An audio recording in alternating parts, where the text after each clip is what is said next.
much and welcome back to my second ever guitar restoration. I don't know if you saw the first one, the old Jam guitar from Mexico, and I don't know if you saw my guitar build either, but as I put as a disclaimer in all of those, I'm not a luthier, I'm just getting into it. I'm trying to learn. It just looks like a fun thing to do, so this time we're going to be restoring this old little Silvertone Parlor guitar.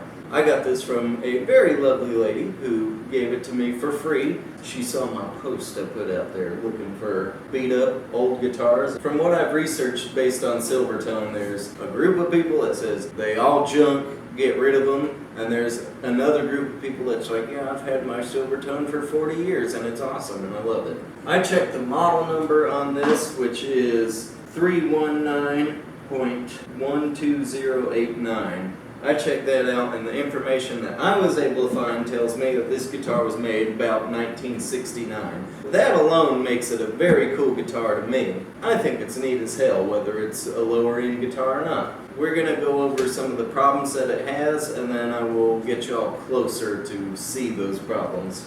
So right away, the biggest issues are cracks and warping. It's got a big warp right here. It's got a bad warp right here where it dips down real bad, and there's a really bad crack. It kind of goes at an angle, so I can't tell if it goes all the way up or if it stops around here. And then it's got another really bad crack right here that goes down past the pick guard, and the pick guard has a crack, lots of cracks and warping, because not only does it dip down here, but this is also a big old hump here, so it dips down here. It's got a crack here, and the top is starting to come off. That's a brace. The neck angle on this actually doesn't look that bad. It's up a little more than it should be. This crack right here is really bad. Y'all can see this crack here. That crack is real bad. Right in here where the top is separating. Back here is where the back is separating. And then it's just got little cracks. Oh, and there's that worst one right there. The crack in the pick guard is right up here. Oh, also I thought this was interesting. Up here on this tuning peg, it's got a little tag on it. $20. I got this old beater chisel. I'm going to get this pick guard off. That'll also help me see the extent of this crack over here.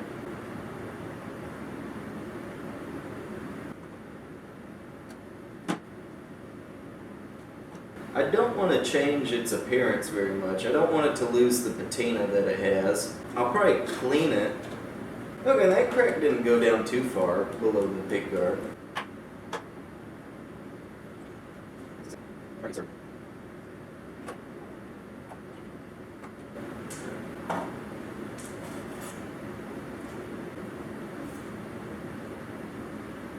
So, you know, it seems to me that the most damage is on the top. I'm going to need to find a way to glue up these cracks and try to flatten it some at the same time. So rather than taking the back off, I think I'd like to take the top off. And I know to take the top off you should, or you're supposed to take the neck off, but I think I could try to get the top off without taking the neck off. I'm going to see just how much it's willing to give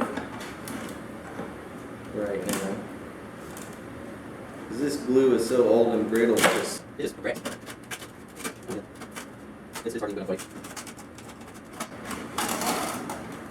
I know there's another loose brace inside of here. I looked inside, there's a loose brace, and aside from that loose brace, that's all I could tell from what I saw looking in there.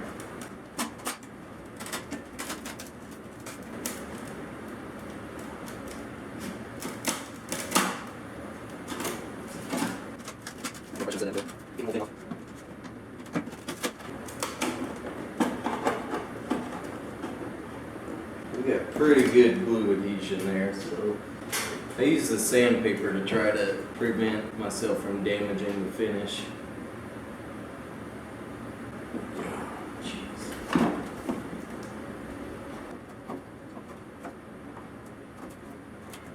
Alright, so I finally got it. It just gave on me all of a sudden, which caused me to chip out right here, but I have that piece. So it's only been on here a couple minutes and I was already able to get this pretty good underneath there.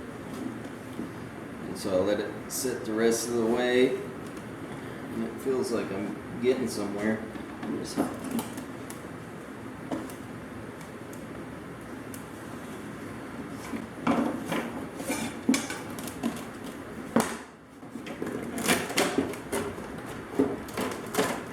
Yep. What is that? What is that from? Now we're in business. Just looking at the top here, and I want to get it cleaned up for when I want to glue the braces back on. So I'm just scraping the old glue off.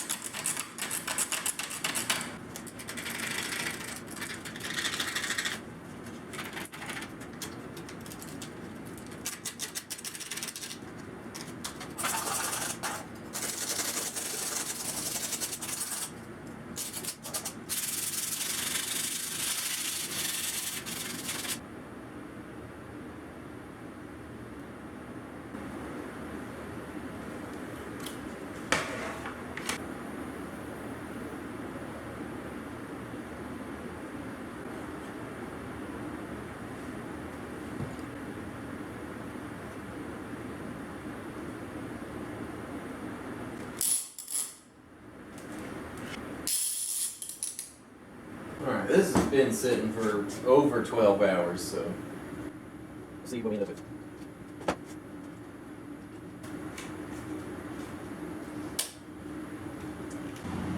I didn't think it would stick to this. That's pretty dang flat compared to what it was. You get the other braces put on.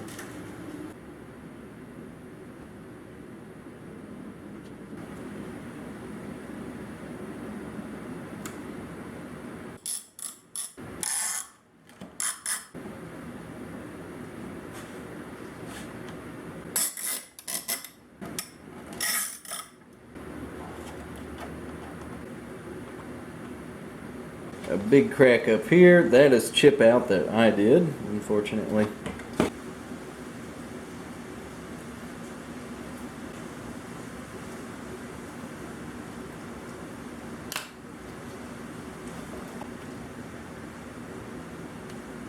Just try to force glue down into it.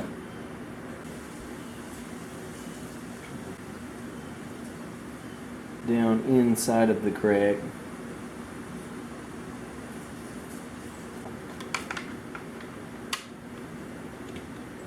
See, and while that glue is drying on the top, I also want to turn my attention to the back.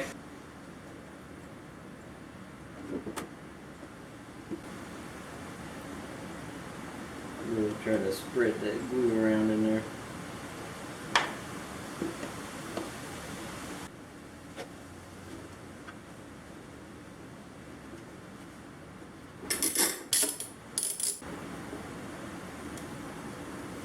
I feel good about those cracks. I think everything's had time enough to dry, so let's check it out. The cracks are all filled. It's sealed on the back real good. The top is in real good shape, so I think now the time's a-coming to put the top back on. I made this sound hole label that I'm gonna put in here. If I was going to sell this guitar, or if I was repairing it for someone, I wouldn't put this in here since it has my logo in it, but I like this guitar good enough where I want to keep it in hopes that it sounds good when I'm done, so I'm going to go ahead and put it in there. It's pretty good. I'm feeling pretty good about the repairs we've done, so I'm going to go ahead and glue the top back on.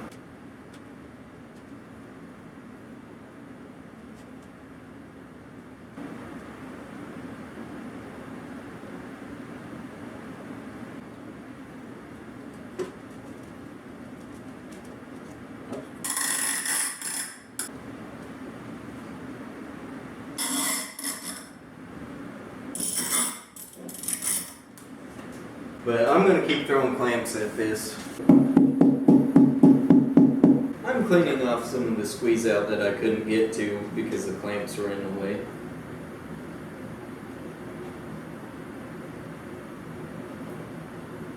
Now remember what I told y'all earlier, I don't want to change anything about the guitar's appearance really. I'm going to freshen it up a little bit with some oil.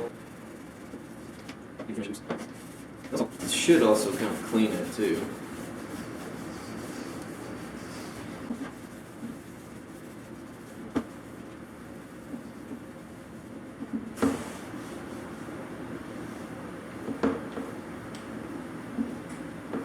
Go ahead and put these back in place too.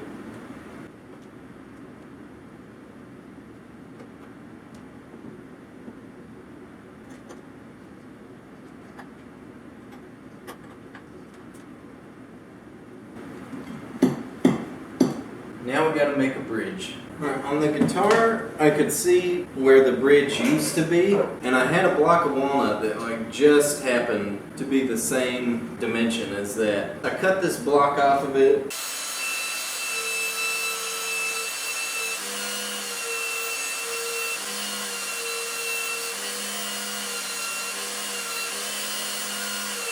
So I've got the bridge put on here, and I think it's a floating bridge because this guitar had finish where the bridge was, and there's no like glue residue. I could see where it was supposed to go. I don't know if it's the right place. So I think I may go ahead and just string it up and we'll see what we got. If it's good, it'll be the outro. Alright y'all, there is the Silvertone Parlor guitar. I think this guitar is really cool, and I guess my bridge is alright because just to get an idea for the sound, old parlor guitar like this kind of makes me think of the blues. So I'm going to play y'all a song that goes... There probably ain't none of y'all watching that was around when this song was written down. A lot of people credit Leadbelly with writing this song, though he never even claimed to have written it. He just did one of the most popular versions. Creedence Clearwater Revival did a really popular version of this. My personal favorite is Big Bill Brunzi's cover of this song. This is the Midnight Special. Let the midnight special shine a light on me. Let the midnight special shine a light on me. Gonna call Miss Mary. What do you know? Well, I know about 8 months in a clothes she wore. Umbrella on her shoulder, piece of paper in her hand. Guess she gonna see the governor, turn loose her man. Let the midnight special shine a light on me.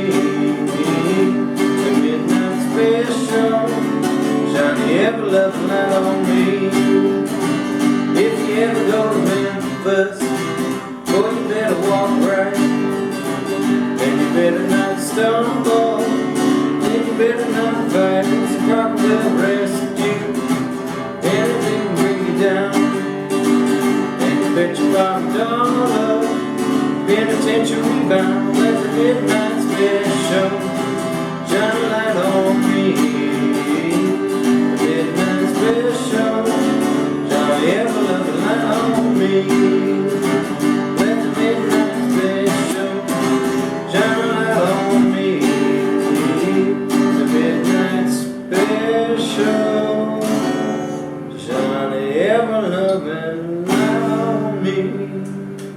That's a neat guitar. I like how this one came out. If you've seen my classical guitar restoration, I don't know if that one really turned out, but I think that this one turned out pretty good. So if you liked and enjoyed this video, I have a whole bunch of woodworking videos, and I'll probably do some more woodworking aside from just guitar stuff. I have a guitar build video and another guitar restoration video, so if you want to subscribe to this channel for more of that kind of stuff. Thank you very much for watching. I'll see you next time.